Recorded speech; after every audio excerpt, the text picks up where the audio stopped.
আজকে দুপুরবেলা মা কী রান্না করেছিলেন আর কি খাওয়া হয়েছিল সেটাই আপনাদের সঙ্গে শেয়ার করছি। প্রথমে খেয়েছিলাম টাকি মাছের ভর্তা, কাঁচা পেঁয়াজ আর সরিষার তেলে। ভর্তাটা এত মজা হয়েছিল, সাথে ছিল সেদ্ধ ডিম। সকালবেলা ডিম খাওয়া হয়নি বলে মা জোর করে পাতে দিয়ে দিলেন।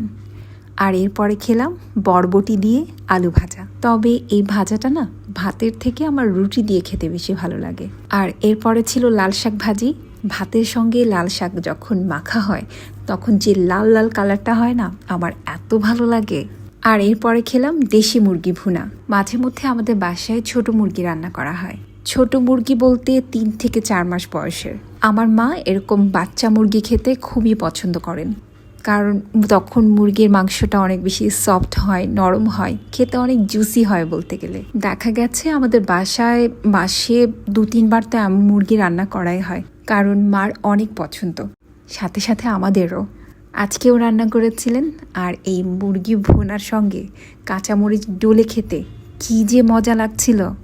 রান্নাটাও ছিল বেশ। একে তো ছোট দেশি মুরগি, তার উপরে মায়ের রান্না।